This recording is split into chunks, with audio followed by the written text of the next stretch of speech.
नमस्कार विद्यार्थी मित्रांनो, मी professor Y K. Chaudhari, department of commerce, KTHM college Nashik.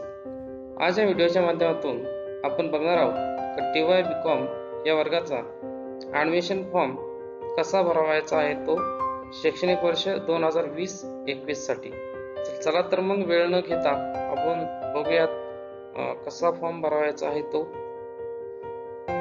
Video सुरू करण्यापूर्वी मला एक तुम्हाला महत्त्वाची अशी सूचना करावायची आहे की जेव्हा तुम्ही सायबरवाल्याकडे फॉर्म भरायला जाता त्यावेळेला सायबरवाल्याला तुम्ही प्रॉपर तो माहिती भरतोय का हे त्याला विचारा किंवा तुम्ही स्वतः ते तपासून घ्या.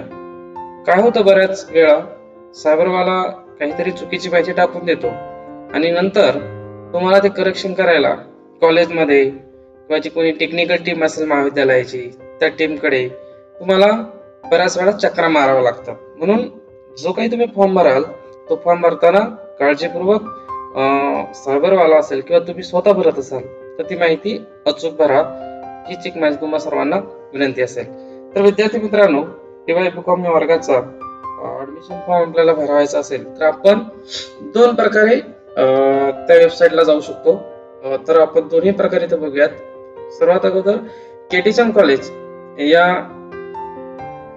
कॉलेजची ऑफिशियल वेबसाईट तुम्ही तिथे जाऊन ऍडमिशन 2020-21 इथे तुम्ही जाऊ शकता. तर आपण सुरुवातीला पहिला प्रकार बघूयात. तुम्ही केटीएचएम कॉलेज असं जर सर्च केलं केटीएचएम कॉलेज तर तुम्हाला अगदी सुरुवातीलाच दिसेल आणि तिथे क्लिक जर केलं तर तुम्हाला कॉलेजची ऑफिशियल वेबसाईट पहिल्याच ठिकाणी तुम्हाला आढळून येईल, कारण की खूप वेळा सर्च केली गेलेली आहे. आणि तिथे गेल्यानंतर क्लिक करा.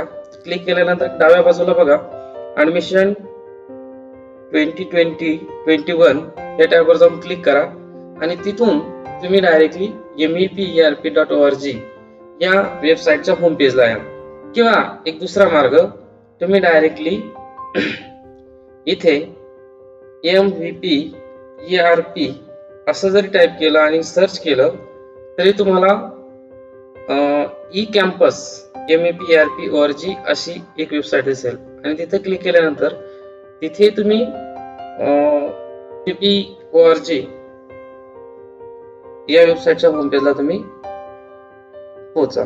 आता तिथे गेल्यानंतर उजव्या बाजूला कोपऱ्यात लॉग इन नावाचा एक ऑप्शन आहे बघा, तिथे जाऊन क्लिक करा. तिथे तुम्हाला 3 सेक्शन दिसतील. एक असेल ऑर्गनायझेशन, इन्स्टिट्यूट आणि स्टुडंट. तर आपण स्टुडंट लॉग इन करणार आहोत. तर स्टुडंट या ठिकाणी लॉग इन केल्यानंतर तुम्हाला एक इथे पॉपअप विंडो दिसेल बघा, तिथे लॉग इन नावाचा ऑप्शन असेल. तिथे तुम्हाला तुमचा ईमेल आयडी आणि पासवर्ड टाकायचा आहे. जर तुमच्याकडे मागील वर्षाचा ईमेल आयडी आणि पासवर्ड असेल तर तुम्ही तो इनपुट करून तुम्ही पुढे लॉग इन करू शकता. जर नसेल तर काळजी करण्याचं काही काम नाही. तुम्ही सिम्पली फॉरगेट पासवर्ड इथे क्लिक करा. तिथे तुम्हाला तो ईमेल ऍड्रेस विचारेल, तुम्हाला जो आठवत असेल तर तुम्ही टाकून बघा. मोबाईल नंबर विचारेल, आधार नंबर विचारेल आणि त्याद्वारे तुम्हाला तो रिकव्हरी करता येईल.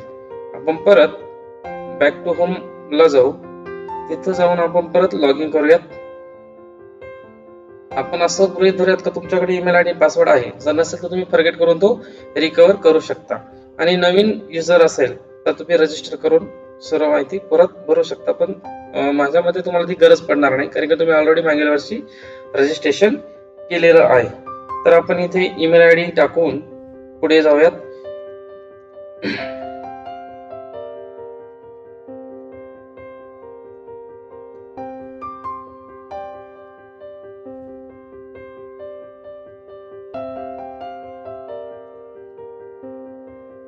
ईमेल आयडी आणि पासवर्ड टाकल्यानंतर लॉग इन करायचंय. लॉग इन केल्यानंतर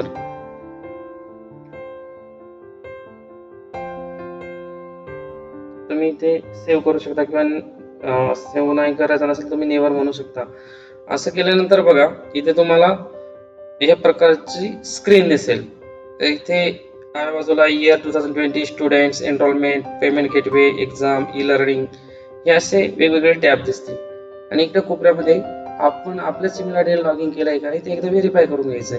तर इथे बघा माझा ईमेल आयडी दिसतोय आणि त्यानंतर इथे स्टुडंट प्रोफाइल मध्ये बघा 4 टॅब आहेत basic details, contact details, qualification details आणि डॉक्युमेंट डिटेल्स. तर सुरुवातीला बेसिक डिटेल्स मध्ये बघा, तुम्हाला इथे ERN नंबर काही वेळेला जर बाय डिफॉल्ट येईल, नसेल तर तुमच्या ऍडमिशन पावतीवरती असेल मागील वर्षीच्या किंवा तुमच्या आयडेंटिटी कार्ड वरती तो नंबर असेल तो इथे टाकायचा आहे. तुम्ही फॉर एक्झाम्पल 1 2 3 4 5 6 जो काही असेल तर तुम्ही तो इनपुट करायचा आहे किंवा तुम्ही सर्च करू शकता. सर्च केल्यानंतर ऑटोमॅटिक इथे माहिती जी फिलअप केली जाईल. आता माझा तो नसेल म्हणून इथे तो सर्च होणार नाही, पण तुम्ही तुमचा जर ERN नंबर इथे टाकला आणि सर्च केला तर इथली माहिती तुमची ऑटो फिल केली जाईल. पण ऑटो फिल केल्यानंतर सुद्धा मी भरलेली माहिती बरोबर आहे का हे एकदा तुम्ही तपासून घ्यायचं आहे. बऱ्याचदा काय होतं, सायबरवाला घाईमध्ये असतो आणि मग घाई गडबडीमध्ये तो ओके ओके करत पुढे जातो आणि मग आपल्याकडनं चुकीची माहिती भरल्या जाऊ शकते. म्हणून इथे तुम्ही बघायचं तुमचा ईमेल आयडी बाय डिफॉल्ट येणार, पासवर्ड कन्फर्म पासवर्ड तो ऑटोमॅटिक येणार. ERN नंबर तुम्ही सर्च केला तर तुमचं लास्ट नेम पण येणार. मी इथे लास्ट नेम टाकतो माझं. त्यानंतर बघा फर्स्ट नेम जे काही असेल ते, फादर्स नेम,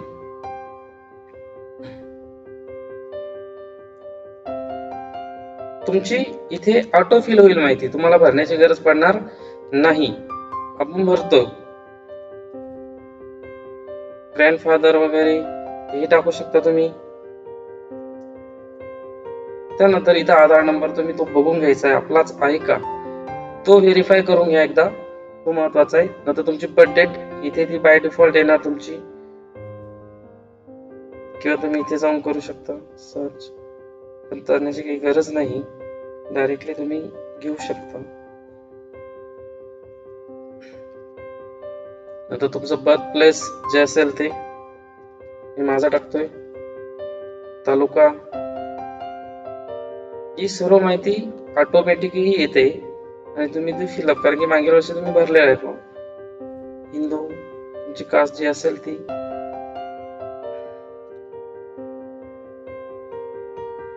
कॅटेगरी जी ओपन असेल तर ओपन, जी कॅटेगरी असेल ती कॅटेगरी मध्ये तुम्ही करू शकता. मायनॉरिटी टाइप्स नो असेल तर येस म्हणा तुम्ही. जेंडर हे तर इथे तुम्हाला माहितीच असेल, चुकूनही मुलगा असेल तर फिमेल करू नका, मुलगी असेल तर मेल करू नका, ते बघून घ्या एकदा. ब्लड ग्रुप तुमचा, जसं मी युनिव्हर्सल घेतोय, मला माहिती पॉझिटिव्ह, तरी मी युनिव्हर्सल, जर कोणाला माहिती नसेल तुम्ही पॉझिटिव्ह घेऊ शकता. हँडिकॅप इथे बघा, हँडिकॅप असेल टिक करायचं आहे आणि मग तो हँडिकॅपचा प्रकार, त्याचे वेगवेगळे प्रकार इथे दिलेले आहेत, त्यातून आपला कोणता प्रकार आहे तो निवडून तो सिलेक्ट करायचा आहे. इथे मी नाही आहे म्हणून मी टिक काढून टाकतो. नंतर स्पोर्ट्स मध्ये असेल, स्पोर्ट्स कोटामधून असेल तर इथं स्पोर्ट्स मध्ये इंटरनॅशनल, नॅशनल, स्टेट, डिस्ट्रिक्ट कोणत्या पातळीवरती तो खेळलेला आहे तिथे ते सिलेक्ट करायचं आहे. त्यानंतर ही स्पेशल कॅटेगरी असेल, काही स्पेशल कॅटेगरी असेल तर बघा, freedom fighter, ex serviceman, service personal, transfer reward वगैरे, जर हे काही असेल तर तुम्ही इथून माध्यमातून क्लिक करू शकता. आणि त्यानंतर ERN नंबर मी टाकल्यानंतर तुमचा फोटो सिग्नेचर येईलच, पण काही कारणास्तव जर आली नाही तर तुम्ही तुमचा एक पासपोर्ट साइज फोटो आणि एक सिग्नेचर तुम्ही स्कॅन करून इथे अपलोड करायचे. चूज फाईल, आणि जिथे कुठे असेल, जी डिरेक्टरी असेल, डेस्कटॉप वरती असेल तर तुमच्या पेन ड्राईव्ह मध्ये असेल, कोणत्याही ठिकाणी असेल त्या ठिकाणी तुम्ही चूज करून ती फाईल इथे अपलोड करा आणि तुमचा इथे फोटो येईल आणि इथे तुमची सिग्नेचर येईल. ते केल्यानंतर तुम्हाला नेक्स्ट पुढे जायचंय. नेक्स्ट केल्यानंतर बघा कॉन्टॅक्ट डिटेल्स, कॉन्टॅक्ट डिटेल्स मध्ये आपला ईमेल आयडी, एक सपोर्टिव्ह सेकंडरी ईमेल आयडी आपल्या पालकांचा असेल किंवा आपल्या भावाचा असेल तर तो इथे तुम्ही टाकून ठेवायचा आहे. रिकव्हरीला तो तुम्हाला उपयोगी पडेल. इथे तुमचा मोबाईल नंबर बाय डिफॉल्ट येईल, फोन नंबर तुम्ही टाकू शकता जर असेल तर, परमनंट ऍड्रेस जो काही असेल तो तुम्ही टाकू शकता. मी इथे माझा टाकतोय, तुम्ही तुमचा ऍड्रेस टाका. टाकल्यानंतर तालुका, डिस्ट्रिक्ट, ही बेसिक इन्फो तुम्हाला सर्वांना माहिती ती बरंच आहे. महाराष्ट्रातलं असेल तर महाराष्ट्र, नॉन महाराष्ट्रीयन असेल तर नॉन महाराष्ट्र, पिनकोड जो असेल तो व्यवस्थित बघून घेतला. आणि मला तोच ऍड्रेस जर सेम ठेवायचा तर तुम्ही सेम ठेवू शकता, किंवा करंट ऍड्रेस तो तुम्ही इथे कोणी गावाकडून इकडे जर राहायला आला असेल तर करंट ऍड्रेस तुम्ही देऊ शकता, तुमच्या काकांचा, मावशीचा, किंवा ज्याच्या कोणी पालकांकडे तुम्ही आला असाल पालकांचा ऍड्रेस तुम्ही इथे टाकू शकता, किंवा सेम म्हणून पुढे नेक्स्ट करू शकता तुम्ही. त्यानंतर क्वालिफिकेशन डिटेल मध्ये बघा, इथे महत्वाचं आहे युनिव्हर्सिटी बोर्ड.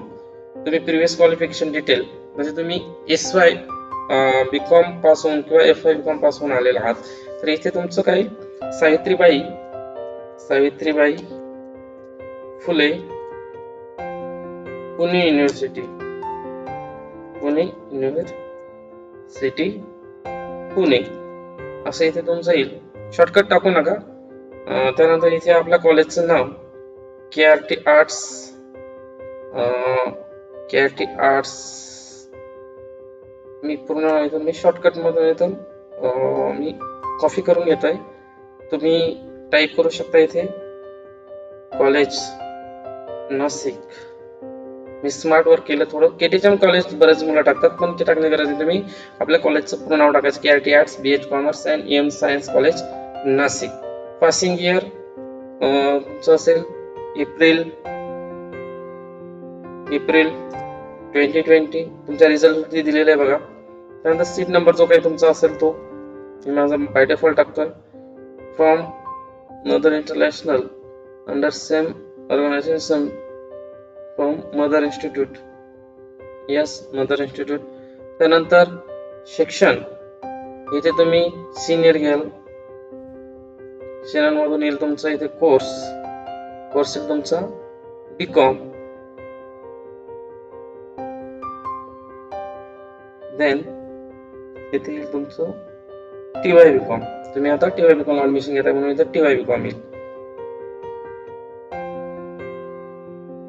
आणि ग्रेड तुम्हाला जी कोणती काही ग्रेड मिळाली असेल मागील वर्षी, फॉर एक्झाम्पल डिस्टिंक्शन असेल तर O, नंतर जर फर्स्ट क्लास असेल तर A, सेकंड क्लास असेल तर B, फर्स्ट क्लास असेल तर C आणि फेल असेल तर येणारच नाही. इथे आपण डिस्टिंक्शन घेऊयात. आपण हुशार आहोत असं समजा O. आणि मार्क तुमचे जे असतील ते मी घेतो 512. 420च्या पुढे गेलं तर डिस्टिंक्शन येतं. आणि इथे तुमचा CGPA जो काही असेल तो किंवा तुमचे मार्क्स पर्सेंटेज 512 म्हणजे तो इथे जाईल नियर बाय 83% आसपास जाईल किंवा 84% आपण बघूया. इथे तुमचं प्रोफाईल काय होईल, सेव्ह होईल. तुम्ही जे असेल ते पर्सेंटेज तुम्ही टाका. इथपर्यंत आल्यानंतर बघा विद्यार्थी मित्रांनो, इथे ही खूप महत्वाची स्टेज आहे, डॉक्युमेंट डिटेल्स. इथे मी काय सांगतो ते बघा. तुम्ही SY बीकॉम पास होऊन आलेला आहात आणि तुम्हाला TY ऍडमिशन घ्यायचं आहे, तो इथे बघा तुम्हाला सर्वात अगोदर मार्कशीट. तर इथे तुमच्याकडे ओरिजिनल मार्कशीट असणार नाही. तुमच्याकडे जो काही ऑनलाईन रिझल्ट लागलेला आहे SY बीकॉम या वर्गाचा, त्याची एक प्रिंट काढून घ्यायची आणि ती प्रिंट स्कॅन करून किंवा फोटो काढून तुम्ही ती इथे अपलोड करायची. म्हणजे तुम्ही ती फॉर एक्झाम्पल स्कॅन केल्यानंतर डेस्कटॉपला असेल किंवा ज्या कोणत्या ड्राईव्हला असेल त्या ड्राईव्ह मधून तुम्ही ती चूज फाईल करा आणि अपलोड करायची. बरेच मुलं चूज करतात फाईल पण अपलोड करायचं विसरून जातात आणि मग आपल्याला वाटतं आपण केली, पण केलेली तिथे अपलोड होत नाही. ती चूज करतो पण ती अपलोड करायची. चूज केल्यानंतर सर्वात महत्वाची प्रक्रिया अपलोड करा. त्याच पद्धतीने LCTC असेल तर करायचं आहे, नसेल तर या ठिकाणी जी मुलं मागच्या वर्षी इयर ड्रॉप होतं त्यांना, ती अशी मुलं असतील त्यांचं गॅप असेल तर त्यांनी इथे गॅप सर्टिफिकेट जोडलं तरी चालेल LCTCच्या ऐवजी. आणि इथे कास्ट सर्टिफिकेट, जी मुलं कॅटेगरी मधून फॉर्म भरत असतील त्यांनी आपलं कास्ट सर्टिफिकेट इथे अपलोड करायचं आहे. म्हणजे सर्वात महत्वाचं इथे तुम्हाला तुमचं SY बीकॉमचं मार्कशीट कंपल्सरी सर्व मुलांना अपलोड करावायचं आहे. जर ते नाही केलं तर तुमचा फॉर्म रिजेक्ट होणार, तुम्हाला रिमार्क येणार upload passing certificate for SY BCom online marksheet copy असा रिमार्क येणार. मग त्याने परत तुमची जी काही ऍडमिशन प्रोसेस ती पुढे लांबत जाणार. त्याच्यामुळे काळजीपूर्वक तुम्ही इथे SY बीकॉमचं मार्कशीट मात्र सर्वांनी अपलोड करायचं आहे. आणि जी मुलं रिपीटर आहेत त्या मुलांनी म्हणजे ज्यांचा गॅप असेल 1 वर्षाचा, म्हणजे जे FY ला फेल होते आणि SY मात्र पास होते, अशा मुलांना इयर ड्रॉप पडलेला आहे, अशा मुलांनी मात्र गॅप सर्टिफिकेट इथं कंपल्सरी जोडायचंय आणि तसं संबंधित शिक्षकांना डिपार्टमेंटला येऊन कळवायचंय.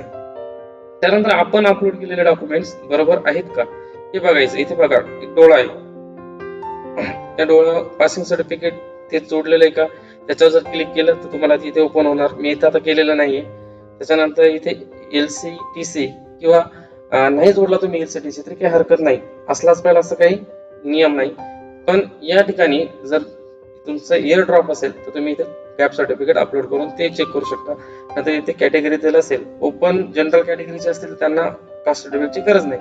मात्र ओबीसी, एससी, एसटी, ज्या रिझर्वेशन कॅटेगरी त्यांनी मात्र आपलं कास्ट सर्टिफिकेट इथं अपलोड करायचं आहे. हे त्यांनी काळजी घ्यायची. ही बघा स्टुडंट प्रोफाईल पूर्ण झाल्यानंतर पुढे आपण कोर्स एनरोलमेंट कडे जातोय. इथे पहिली स्टेप तुमची पूर्ण होती. बघा इथे लक्षात येईल तुम्हाला स्टुडंट हा टॅब आपण पूर्ण करतो. आपण दुसरीकडे आता कोर्स एनरोलमेंटला जातोय. कोर्स एनरोलमेंटला गेल्यानंतर बघा इथे एनरोलमेंट नंबर येणार आहे तुम्हाला. तुम्ही डायरेक्ट काय करायचं, सिलेक्ट तालुका नाशिक, जो काही असेल तो, तुम्ही ज्या तालुक्यातून येत असेल पण आपलं नाशिकच आहे. नाशिक केला तर म्हणजे नाशिक बाय डिफॉल्ट नाशिकच करायचं तुम्हाला. म्हणजे आपलं जे इन्स्टिट्यूट आहे ऍडमिन इन्स्टिट्यूट ते तुमचं 1,09,003 म्हणजे आपलं केआरटी आर्ट्स बीएच कॉमर्स हा कोड लक्षात ठेवायचा तुम्ही 109,003. त्यानंतर सिलेक्शन इथे असेल आपलं senior course, select course, bachelor of commerce आणि आपण TYB कॉम ऍडमिशन घेतो म्हणून TYB कॉम. आता याचा previous class should not be same as current selected class TYB com. इथे आपल्याला एरर दाखवतोय बघा तो, म्हणून इथे मागे सेम नसायला नकोय. मात्र तो सेव्ह करा. इथे बघा तो काय म्हणतोय, मेरिट लिस्ट TYB कॉम.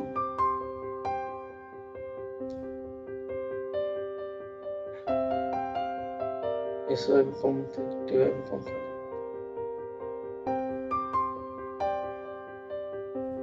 एक एरर येतो. आपण परत स्टुडंट विंडोला जाऊन बघूया काय एरर आलेला आहे प्रोफाईल मध्ये, आपण काही चुकीचं भरलेलं आहे का ते एकदा मी व्हेरिफिकेशन करतो. क्वालिफिकेशन डिटेल मध्ये आपल्याकडनं काही राहून गेलंय का एकदा बघतो मी आणि मग आपण पुढे जाऊयात. इथे बरोबर भरलेलं आहे. इथे क्वालिफिकेशन डिटेल मध्ये माझ्याकडनं इथं बघा प्रिव्हियस डिटेल्स भरायचे. इथे SYB कॉम भरायचं होतं, मी चुकून TYB कॉम घेतले. इथं तुम्हाला लक्षात घ्यायचं SYB कॉम.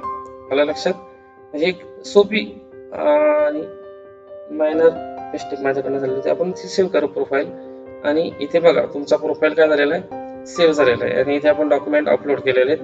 जे डॉक्युमेंट अपलोड केल्यानंतर कोर्स एनरोलमेंटला जाऊयात आपण. इथे आपण नेम बघितलंच, इथे नाशिकच घ्यायचे सर्वांना.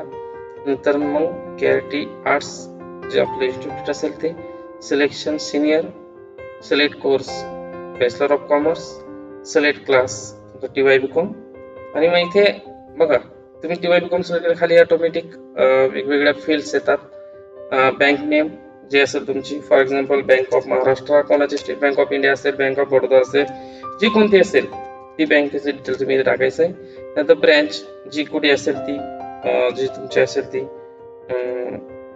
मी माझी टाकतोय जे असेल ती.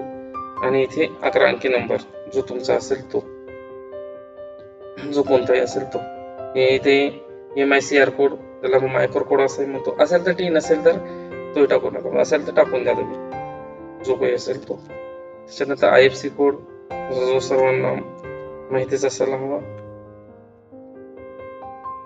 नंतर स्टुडंट सरळ ID गरज नाही त्याची. अॅन्युअल इन्कम जे काही असेल ते 2 lakh, 3 lakh, 50,000, 20,000. Number of sibling, एकूण तुम्ही भावंड किती आहात, किती अपत्य आहात. समजा 2 अपत्य असतील आणि त्यामध्ये तुमचा नंबर कितवा, समजा दुसरा असेल तर दुसरा, पहिला असेल तर पहिला, मग आपण इथे दुसरा करूयात. आणि फादर डेट ऑफ बर्थ जर जी असेल, समजा फॉर एक्झाम्पल 7/5/1972 किंवा जी काही तुमच्या वडिलांची असेल ती. नंतर मदर्स बर्थ डेट मी माझ्या मनाने टाकतोय. तुम्ही माहिती असेल तर तुम्ही तुमच्या आई वडिलांची बर्थ डेट इथे टाकू शकता. त्याच्यामुळे ते बघून घ्यायचंय. आणि इथे मीडियम मात्र निवडताना बघा, मराठी मीडियम असेल तर मराठी मीडियम, इंग्लिश मीडियम असेल तर इंग्लिश मीडियम. आता इथे खूप सोपं आहे बघा. एकदम तुमचं मीडियम जर मराठी असेल तर मराठी मीडियम, इंग्लिश मीडियम असेल तर इंग्लिश मीडियम, हे इथं बघून घ्यायचंय. बघा मी इंग्लिश मीडियम केलं, लगेच इथे ग्रुप्स बदललेले दिसतात. तर आता मी सुरुवातीला मराठी मीडियम घेतो आणि मराठी मीडियमचे तुम्हाला विशेष स्पष्ट करून सांगतो. बघा सर्वात अगोदर हे बघा, आपल्याला एकूण 15 विषय इथे दिसत आहेत. Group name 15 items. तर आपले कंपल्सरी विषय कोणते आहेत, ऍडव्हान्स अकाउंटिंग, त्याला टिक करायचं आहे. टिक करा, एकदा टिक करा. बाजूला क्लिक केली तुम्हाला तिथं फ्रेंड दिसेल बघा. ऍग्रिकल्चर जसं स्पेशल तो ऍग्रिकल्चर घेईल. त्यानंतर मी अगोदर तुम्हाला कंपल्सरी विषय सांगतोय बघा. Advance accounting, auditing, taxation. त्यानंतर लिहून घेतलं तरी चालेल तुम्ही. ऍडव्हान्स अकाउंटिंग, ऑडिटिंग, टॅक्सेशन, नंतर तुमचा BRF. त्यानंतर BRF नंतर तुमचा कंपल्सरी विषय असेल इंडियन अँड ग्लोबल इकॉनॉमिक्स. बरेच मुलं इंटरनॅशनल इकॉनॉमिक्स घेतात. इंटरनॅशनल इकॉनॉमिक्स हा विषय आपल्याकडे शिकवला जात नाही, म्हणून सर्वांनी काळजीपूर्वक Indian and global economic development हाच इकॉनॉमिक्सचा विषय निवडावा. अशा पद्धतीने एकूण बघा 4 कंपल्सरी विषय आपण घेतलेले आहेत. Indian and global economics development, business regulatory framework, auditing and taxation आणि ऍडव्हान्स अकाउंटिंग. हे 4 कंपल्सरी विषय निवडल्यानंतर तुम्हाला जो तुमचा स्पेशल असेल, बरेच मुलं 15चे 15 सिलेक्ट करतात, तर 15चे 15 सिलेक्ट करायचे नाहीयेत. तुम्ही तुमचा जो काय स्पेशल असेल, फॉर एक्झाम्पल मी घेतो माझा कॉस्टिंग. तुम्ही कॉस्टिंगला क्लिक करणार. कॉस्टिंगला क्लिक केल्यानंतर इथे क्लिक केल्यानंतर तुम्ही डायरेक्ट सेव्हला गेला तर तुमचा कॉस्टिंगचा सेव्ह होणार नाही, म्हणून शेवटचा जो विषय तो क्लिक केल्यानंतर त्याच्या पुढे जाऊन क्लिक करायचे, समोर किंवा बाजूला क्लिक करायचंय, म्हणजे तो विषय तुमचा सिलेक्ट होईल. आता बघा, जी काही गुलाबी कलर येत होता तो गुलाबी कलर जोपर्यंत जात नाही आणि इथे माझे 5 विषय जोपर्यंत दिसत नाही तोपर्यंत मी सेव्ह करणार नाही. नाहीतर मग तुमच्या फॉर्म मध्ये शेवटचा विषय जो तुम्ही सिलेक्ट कराल तो दिसणारच नाही. म्हणून त्याला सिलेक्ट केल्यानंतर एकदा सिलेक्ट केलं त्याच्यानंतर बाजूला जाऊन सिलेक्ट करायचं एकदा, किंवा इकडे कुठेतरी बाजूला जाऊन सिलेक्ट करा आणि मग तुम्हाला तो विषय परत दिसेल बघा. आता इथे मी हा बँकिंगचा परत जास्त निवडला गेला म्हणून तो काढून टाकतोय आणि काढून टाकल्यानंतर बघा इथे तसं दिसेल. म्हणून आता मी माझा जो कॉस्टिंग आहे, म्हणजे बघा माझं स्पेशल विषय, माझा कंपल्सरी विषय ऍडव्हान्स अकाउंटिंग, त्यानंतर auditing taxation, business regulatory framework, Indian and global economic development आणि जो काही माझा स्पेशल असेल, प्रत्येकाचा स्पेशल एकच असेल, आपल्याला 2 असणार आहे. For example business administration 2, business administration 3, पण आपण इथे सिलेक्शनसाठी एकच ठेवलाय. जो बिझनेस ऍडमिनिस्ट्रेशन 2 पण असेल आणि 3 पण असेल, तुम्ही जो असेल तो. बरीच मुलं सर्व सिलेक्ट करतात, तर आपला एकच. तुम्हाला माहिती आहे SYBCom ला, आणि जर आठवत नसेल तर तुम्ही तुमच्या मार्कशीट मध्ये बघा, जो शेवटचा विषय असेल एन्व्हायरमेंटच्या अगोदरचा तो तुमचा स्पेशल असणार आहे. तर तिथे तो टिक करा आणि सेव्ह करा. सेव्ह केल्यानंतर बघा स्टुडंट्स रेकॉर्ड सेव्ह सक्सेसफुली, इथपर्यंत तुमची ऍडमिशन प्रोसेस पूर्ण झाली. ऍडमिशन झाल्यानंतर तुम्ही परत एडिट करू शकता, परत तुम्ही बघू शकता तुम्ही भरलेला फॉर्म बरोबर आहे का, किंवा तो सेव्ह करून तुम्ही प्रिंट काढू शकता. इथे व्ह्यू मध्ये गेल्यानंतर तुम्हाला फॉर्म ओपन होतोय बघा. इथे फॉर्म ओपन झालाय बघा. मी हे टाकलेलं नव्हतं काही, तर ते बाय डिफॉल्ट येऊन गेलेलं आहे. कोणत्या तरी मुलीचा URN नंबर असेल तो येऊन गेलेला असेल आपल्याच कॉलेजचा. हे बघा ही माहिती भरलेली ती बघून घ्यायची एकदा सर्वांनी आपण एकदा. ऍड्रेस इथे बघा, आता विषय मी बरोबर चॉईस केलेले होते म्हणून माझे येतात. तर बऱ्याच मुलांचा हा प्रॉब्लेम येत होता की सर आम्ही एकच विषय सिलेक्ट केला, आम्ही चुकीचे विषय सिलेक्ट केले, माझा एक विषय राहून गेला.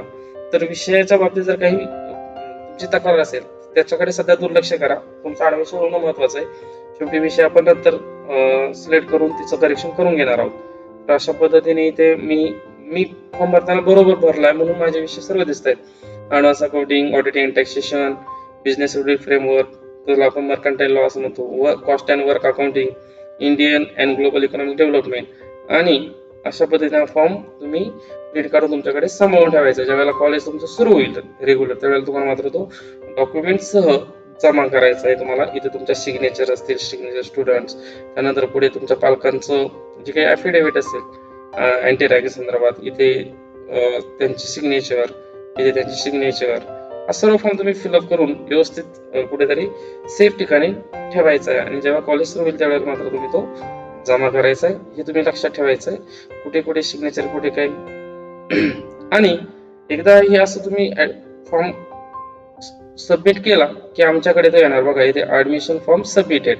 आणि मग आमच्याकडे आल्यानंतर काही जर कमतरता असेल तर आम्ही रिमार्क देऊ. फॉर एक्झाम्पल तुम्ही SYBComचं मार्कशीट अपलोड केलं नाही किंवा इतर काही गोष्टी तुमच्याकडनं राहून गेल्यात, काही चुकीचं तुम्ही भरला असेल तर इथे आम्ही तो रिमार्क देतो. काही तुमच्या फीस पेंडिंग असतील इयत्ता 12वी मध्ये, FYBCom मध्ये, SYBCom मध्ये, तर त्याही वेळेला तुम्हाला रिमार्क येतो आणि आम्ही तिथे स्पष्ट लिहितो कोणाला भेटायचंय, कोणत्या संबंधित व्यक्तीला जाऊन तुम्ही ती विचारणा करायची आणि त्याबद्दल तुमची ती क्वेरी सॉल्व्ह होऊन बाकी जर काही क्वेरी नसेल तुमचा फॉर्म अप्रूव्ह होतो आणि तुम्हाला डायरेक्ट पेमेंट गेटवेला जाऊन ऑनलाईन फी भरता येईल. इथं जर पेमेंट गेटवेला गेला तुम्हाला इथे ऍडमिशन पेमेंट करता येईल. आम्ही अपलोड केल्यानंतर आता इथे अपलोड केला नाही म्हणून मला एरर येतोय. ऍडमिशन कमिटी तुमचा फॉर्म काय करणार आहे, अप्रूव्ह करणार आहे. इन्स्पेक्टिंग युअर डॉक्युमेंट्स, तुमचे डॉक्युमेंट एकदा व्हेरीफाय करून तुमचा फॉर्म अप्रूव्ह होईल. आणि अशा पद्धतीने विद्यार्थी मित्रांनो न चुकता, न गोंधळ करता, न पॅनिक होता शांत चित्ताने जर तुम्ही फॉर्म व्यवस्थित केअरफुली जर फॉर्म भरला तुम्हाला जास्त वेळ लागणार नाही आणि तुम्हाला ऍडमिशन प्रोसेस कमी वेळात आणि चांगल्या प्रकारे तुमची पूर्ण करता येईल, जेणेकरून तुमच्या पालकांची तुमची जास्त धावपळ होणार नाही. धन्यवाद.